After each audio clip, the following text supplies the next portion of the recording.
Drin, may karyo ka ba? Daan ka mamaya sa bahay.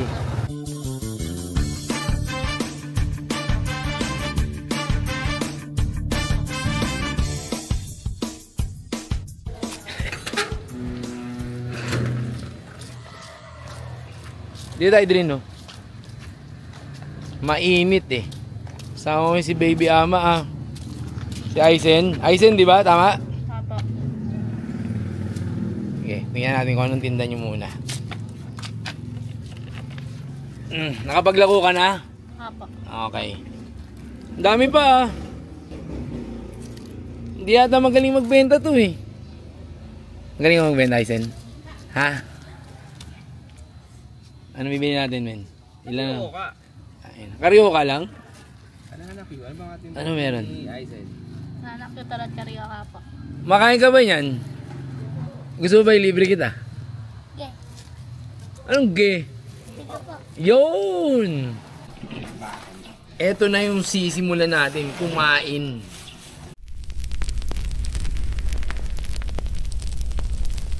Ako gumawa nito. Turon. Ang tanong, bakit turon ng tawag dyan, men? Oo nga. Kasi daw, ano po, Yung may wrapper po, tsaka may ano, saging, tsaka may tangka po, tsaka masarap daw po. Kaya turon tawag. parang ngayon mo lang naisip yun eh. Kailangan sasaw-saw mo maigi sa asukal. Pero iba, ayaw masyado matamis. Iba, gusto matamis. Titira lang konti sa isang ano.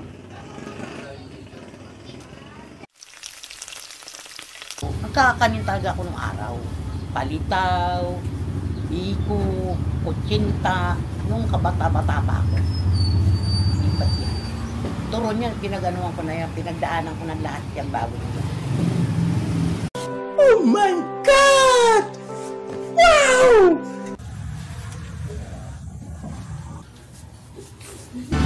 Dreams are my reality. Eto ay banana Q!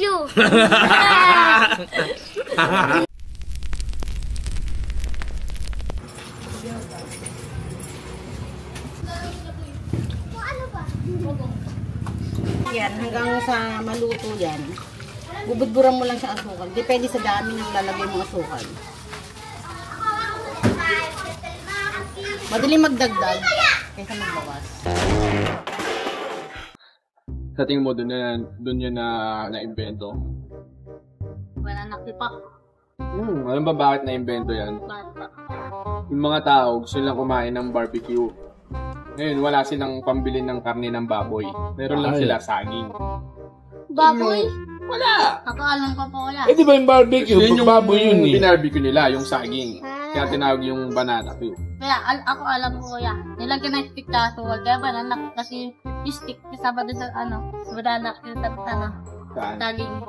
Yung stick. Kaya banana Q. Stick. Okay. Nilagyan mo lang stick sa dulo eh.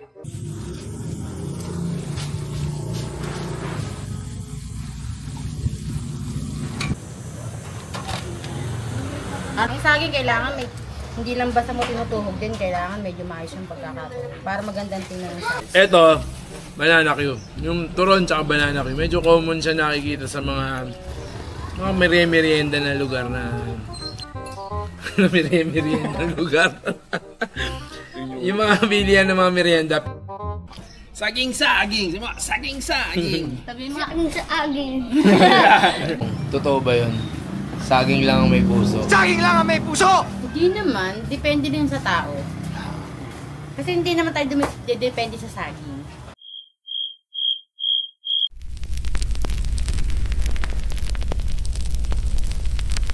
Etong karyoka, bihira na kasi. Hindi masyado nakakita na nagbibenta ng karyoka. Ano ba? Harap na yung karyoka talaga. Ang ano eh. Anong ginamit dito? Galapong, gano'n. Ano ba yan? Marunong ka nun? Marunong ka magluto nito mga to? O magbalot? Marunong. Paano to niluluto? Bibilogin pa ka. Papagin na lang ka. Ano yung bibilugin? Ano pa? Ito? Papa. Diyan gitna po. Saan ba ito gawa? Sa ano pa? Sa... Harina po. Harina. Alam ko bigas to eh. Ano bigas? Alam ko nga, Yung giniling na galapong. bigas, galapong. Galapong. Yung sa ginataang bilo-bilo. Apo. Ang tawag yun din, galapong. Yun yung malagkit. Dinurog Yung panchampurado. Dinurog. bigas. Hindi, malagkit. Ano ba yung malagkit? Bigas yun. Malagkit na Bagay. bigas yun. Dinurog. Ito yung... Ganyan. Dito Yung harina. galapong. Ang harina, tinapay. Stop it. Get some help. Tinapay. Magiging tinapay yan pag harina nilagay mo. Oo nga. Kumakain ng piniritong tinapay. Pilitong tinapay yun. Matusok ka kasi. Putuli.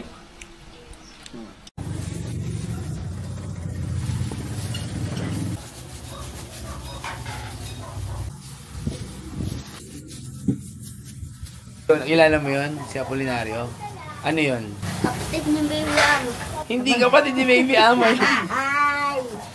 Alam mo, si Apolinario, bakit ba hindi niyo padaanan yun? Bayani yun. Kumbaga nasa ano pa. Mga matatapang yun, mga malalakas na tao yun. Pero siya, pilay siya.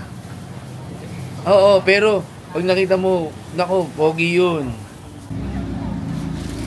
Kailangan iyahapok mo siya.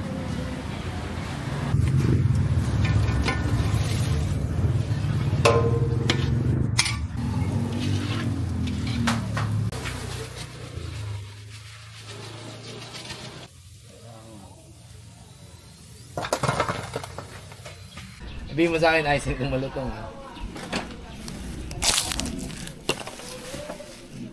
Malutong, Apo. nahihig mo. Subukan mo yan. Subukan mo yan kung malutong. May... Tutunog yan, subukan mo. Pag bilang mo ng 3, kagatin mo bigla ha. Baka matusok ka ha. Kagatin mo bigla, tingin mo. Sige, tutunog yan. 1, 2, 3.